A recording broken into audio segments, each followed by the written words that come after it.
geográficas. Entonces, en un momento, eso decir le puede servir al gobierno de que diga, por ejemplo, ahorita Tabasco es un ejemplo clarísimo. Si de las zonas afectadas, muchas son de alta marginación, entonces sería los primeros lugares que hay que llevar alimentos, cuestiones médicas, agua potable, etcétera, etcétera. Entonces, con las descripciones del muestreo, tú puedes, antes de que ocurra, obviamente, o sea, la Secretaría de Salud debería de haber tenido, o la INEGI, deberían de haber tenido bases de datos de muestreo para indicarnos cómo son las poblaciones.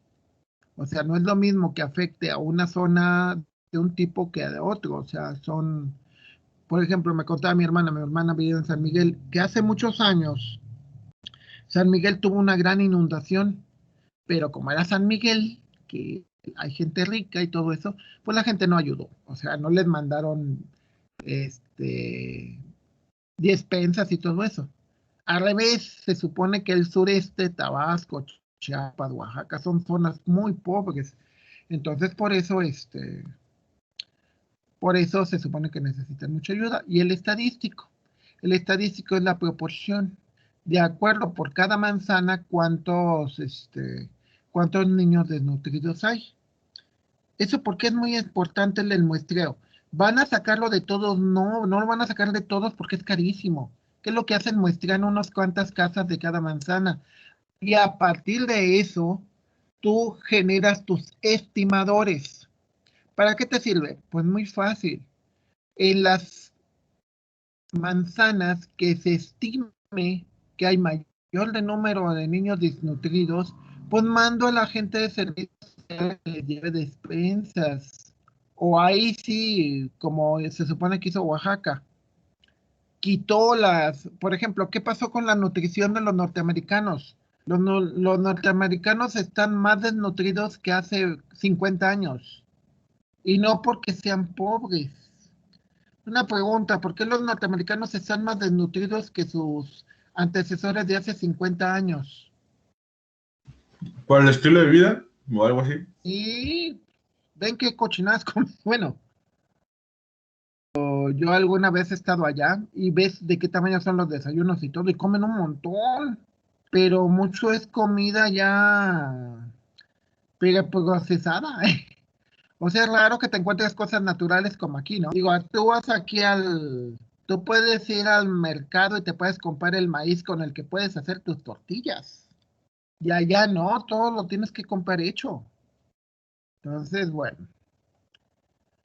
cálculo el tamaño de la muestra, que es muy importante. Tamaño de las muestras.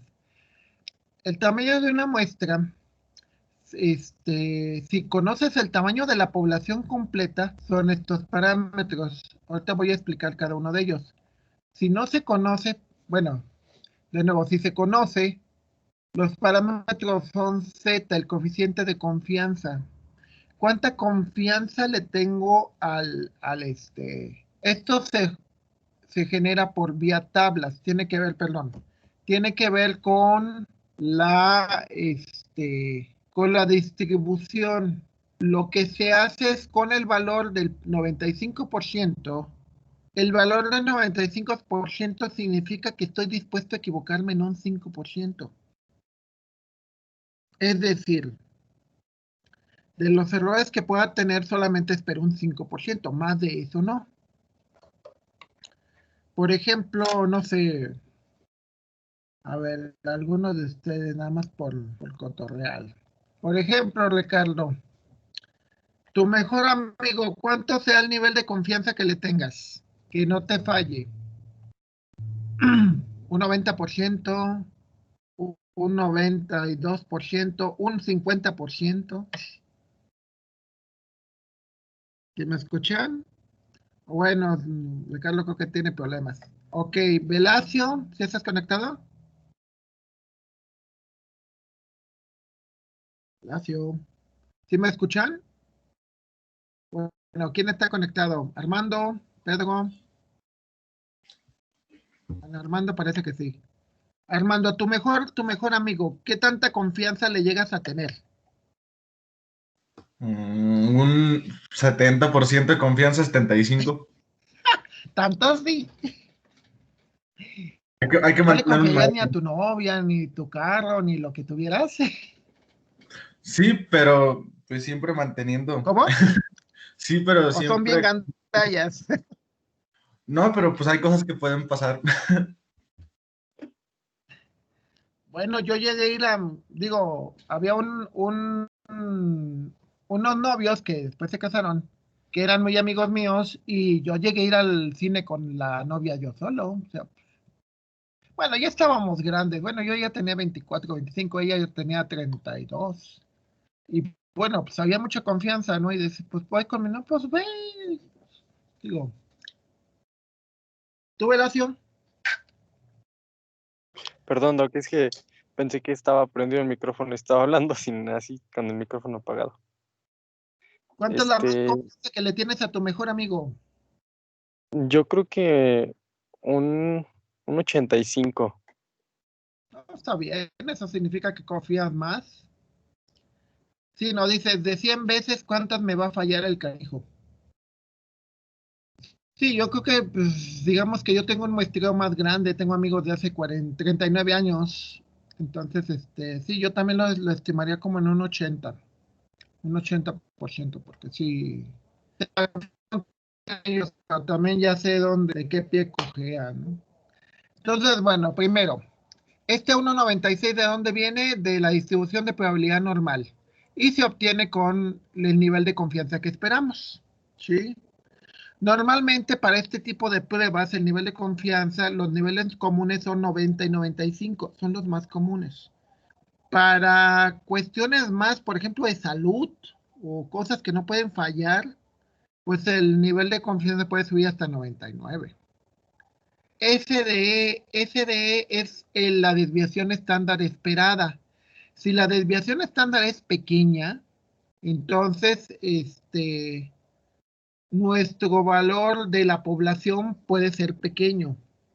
Ejemplo, si yo me muestreo, imagínense que yo soy Gallardo y quiero saber cómo es mi base y me voy a hacer una encuesta a Soledad, que es la parte del gallardismo fuerte.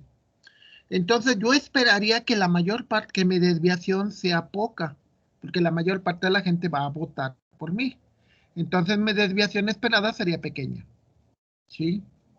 Por último es E, que es el error absoluto de muestreo precisión. Un error que de nuevo también yo digo con cuánto me puedo equivocar. Hay una cosa que es muy importante. Cuando nosotros contratamos a las personas o demás, y ustedes lo van a ver mucho cuando terminen la carrera, siempre está la gente de que eh, ingeniero en sistemas computacionales con 3 años de experiencia, administrador de base de datos con 10 años de experiencia, y así. Entonces, ¿por qué se quiere mucho? Porque la experiencia, no la antigüedad, es la que de alguna manera te puede decir qué valores asignas ahí. Podemos irnos a la parte teórica, que te diga, en la parte teórica la población con estas características, su error absoluto de muestreo de precisión es tanto. Ok, va. Pero como dice alguien, yo conozco a mi gente. ¿Sí? Entonces, como diría alguien, yo conozco a mi gente, pues lo que se hace con eso es, se genera una estimación primero del tamaño de la muestra, lo vamos a ver después, pero con toda esta información tú generas, dices, para tal, en el ejemplo que vamos a ver, imagínate, dices, tengo todas las calificaciones, por ejemplo, de base de datos, pero en lugar de usar toda la población, nada más tomo una muestra pequeña para enfocarme en ellos. Entonces, a partir de eso, con esa muestra, trato de estimar el valor de la media de toda la población. Pongamos un caso. Los, cuando yo estaba en la maestría, estaba en los comités de aceptación de la maestría. En realidad nosotros, por ejemplo, llegábamos a tener hasta 120 aspirantes y nada más pensábamos recibir a unos 20. El hacer pruebas exhaustivas a los 120 es muy pesado, porque hay que entrevistarlos y revisar sus expedientes y muchas cosas.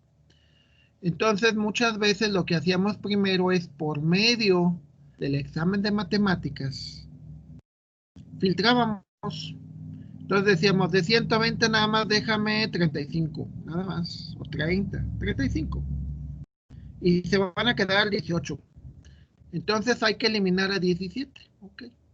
Entonces entrevistábamos a los chavos, los veíamos sus expedientes, de dónde venían, etcétera, etcétera, etcétera.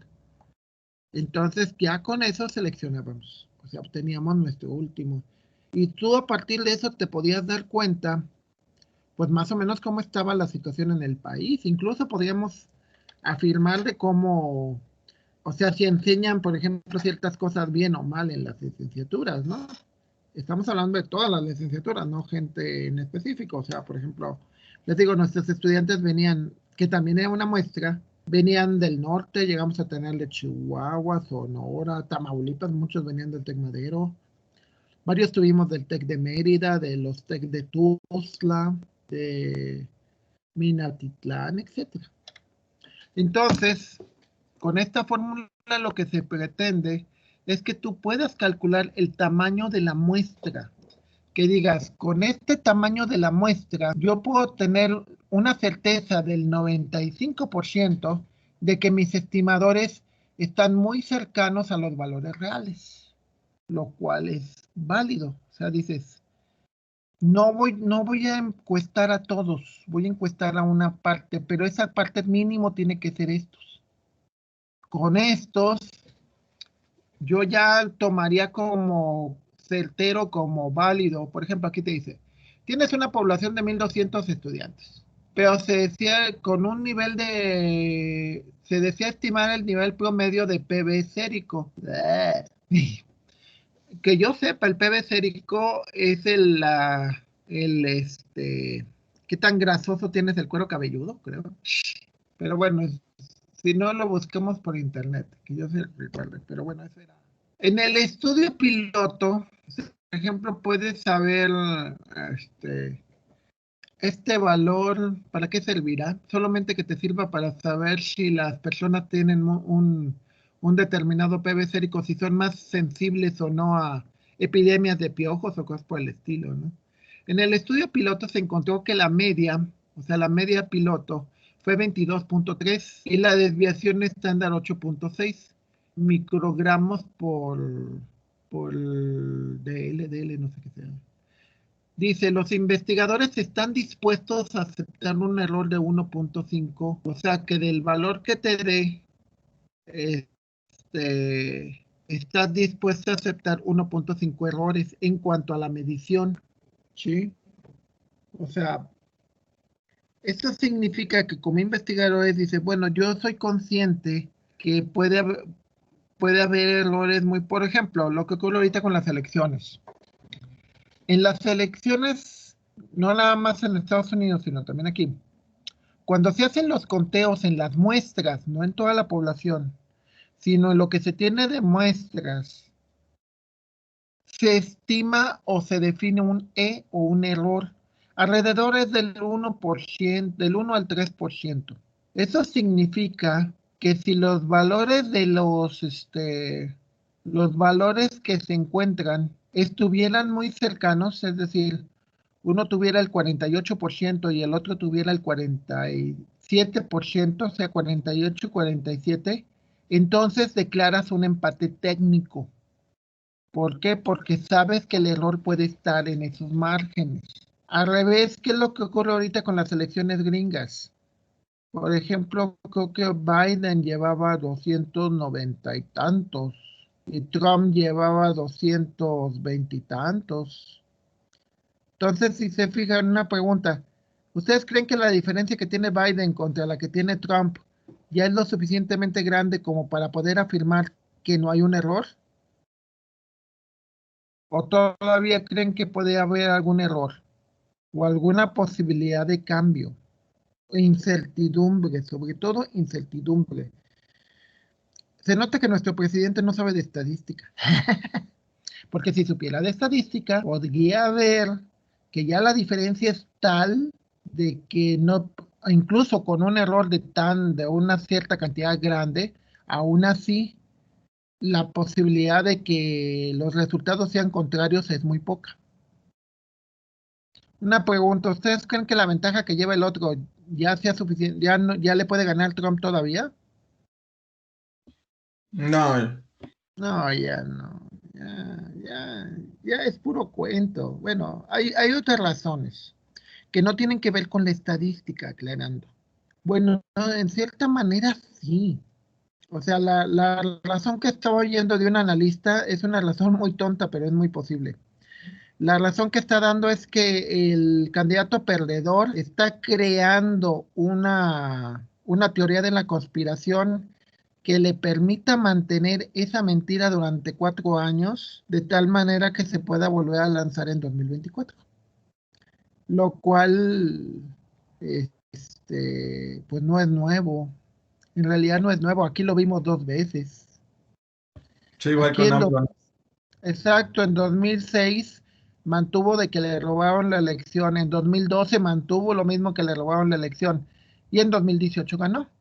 Entonces, si se fijan con ese tipo de cosas, posiblemente sea cierto, pero alguien una vez me platicó y me dijo algo que yo creo que tiene mucha razón y muy interesante. A mí me gusta el fútbol. Y yo le digo, es que eso no fue penalti. Y me dice, y me dio un argumento, me dice, ¿lo marcó el árbitro? Digo, sí. Entonces fue penalti. Oye, pero es que no. Desde el momento que el árbitro dijo que era penalti, es penalti, punto. Si se equivocó, es bronca de él. Pero en el momento que él dice que es penalti, ya. Los otros ya son ideas que te puedes hacer en la cabeza, pero desde que el árbitro dijo es penalti, ya es penalti, punto. Es como, por ejemplo, el caso de, no sé, si digo, Velasco me cae bien y ya pasó. Y yo me comprometo a eso, pues ya pasó. O sea, ¿por qué? Porque pues yo pongo las calificaciones. Claro que obviamente no se da, me explico. Pero sí es muchas cosas que vamos a ver, pues no se comportan como los números dicen. Y no se comportan porque pues obviamente la gente a veces va contra la lógica, ¿no? Entonces, bueno, regresando a esta parte. Con los valores que tenemos aquí, Z, la probabilidad, la población 1200, la desviación esperada 8.6 y el error esperado, sacamos esta fórmula primero, luego usamos la siguiente y lo que el resultado que obtienes aquí redondeado, te va a decir que la población de la muestra tiene que ser mayor o igual a 115. ¿A qué se refiere esto? Que si la muestra es más chiquito que esto, entonces el indicador que tú saques ya no es confiable. A eso me refiero. Significa que ya no es confiable porque la muestra sería demasiado pequeña. La muestra mínimo tiene que tener este tamaño. ¿Hasta aquí, compañeros, alguna duda?